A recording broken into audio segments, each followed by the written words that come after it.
Corey, and today you're going to learn how to play Sweet Caroline by Neil Diamond.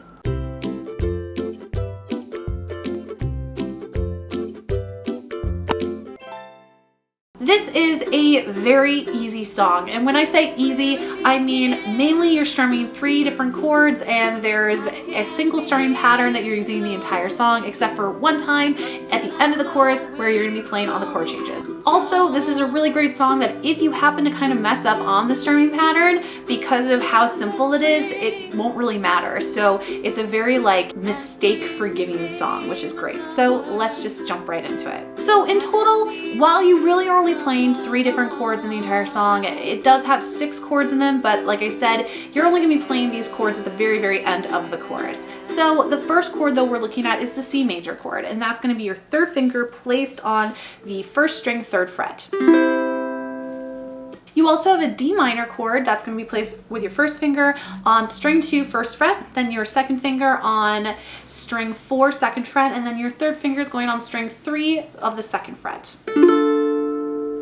We also have an E minor chord, so that's going to be your 1st finger placed on the 1st string 2nd fret, your 2nd finger is going on the 3rd fret 2nd string, and then your 3rd finger is going on the 3rd string 4th fret. We also have an F major chord, that's going to be your 1st finger placed on the 1st fret 2nd string, and then your 2nd finger is going on the 4th string 2nd fret. We also have a G major chord. That's going to be your 1st finger placed on the 2nd fret 3rd string, your 2nd finger is going on the 2nd fret 1st string, and then your 3rd finger is going on the 3rd fret 2nd string. And then lastly, we have a G7 chord, which is going to be just being played at the intro section and then at the very end of the song before you go into the fade out of the chorus section. And that's going to be played with your 1st finger placed on the 2nd string of the 1st fret. Your 2nd finger is going to go on the 3rd string of the 2nd fret, and then your 3rd finger is going to go on the 1st string of the 2nd fret. So those are all the different chords you need for this song. As always, make sure you're really familiar with those chords before trying to tackle the strumming pattern, just because you want to be able to totally focus on the strumming pattern rather than remembering where to put your fingers. With the strumming pattern though, we're keeping it super easy today and just demonstrated on a C major chord, because that's where we start the song or the main verse section of the song. It's just going to be a down, down, down, up, down, up. Now, if you want, you can kind of add a little bit of a pause before that down, up, and you could do a down, down, down, up if you wanted to, but otherwise you could keep it straight too and just go down, down, down, up, down, up. Here's the regular, no little added kind of swungness to it, and that is down, down, down, up, down, up, or you could do down, down, down, up, down, up. Kind of like you're adding a little bit of a gallop at the end. So that is the entire strumming pattern. Now, if that is a little bit too difficult for you, you could of course just go and just keep it on the down strum of the beat every single strum. And that's what I mean by this is a very mistake forgiving song, is because if you kind of get a little lost and you're not really sure if you're playing at the down, up, or just a down, you can just go to just playing on the beat and you're going to be totally fine and no one's really going to notice the difference. So for instance, say you start with the where I begin, I can't begin to know. Notice I played the strumming pattern that I suggest for the first section, and then the second part of that line I just played on the down strum. It sounded totally fine. The fact is the accompaniment is so much down on that beat. Really, the down, up is just to add a little bit of something to make it a little bit more interesting just on the ukulele when we don't have the rest of the instrumentation. But otherwise, that's the accompaniment. That's what you're doing for this entire song. There's 2 little extra things that you can add as a little stylistic embellishment. At the very end of the chorus, when we have but now I, it's when we're going to play the F chord, then E minor and D minor. What you could do is just play those on just the chord changes, just to slow it up and break up the monotony of the down, down, down, down, up a little bit if you wanted to. So the chorus would sound like this. 1, 2, here we go. Sweet Caroline, good times never seem so good. I've been inclined to believe they never would.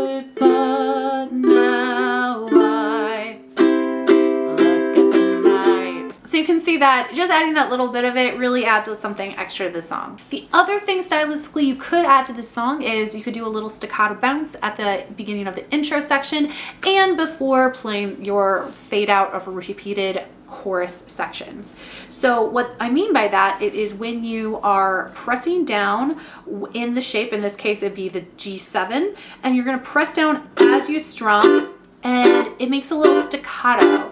Staccato means short and separated in music, and it's like this little, kind of almost like you're hammering on with the fretboard, but paired with the strum, it kind of adds this like little jazzy element, but to me, it reminds me of the intro section and then adding a little bit of whatever it's going to potentially in kind of like a percussive horn section in the song, if I'm remembering correctly. And for playing it with the chorus section, you would just have the 1, 2, 3, 4, sweet Caroline.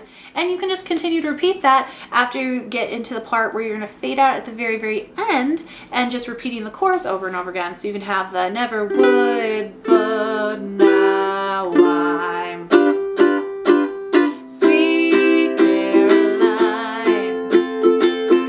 But it's totally optional. You don't have to do it if it's a little bit more than what you're looking for. But it's just a couple options to make the song a little bit more interesting, but still beginner friendly on ukulele. But with that, let's give it a play along and see how we do. 1, 2, here we go. Where it began, I can't begin to know, but then I know it's growing strong. Was it the spring? And spring became a summer. You had believed you'd come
gonna end it there, but you could continue to fade out until your heart desires.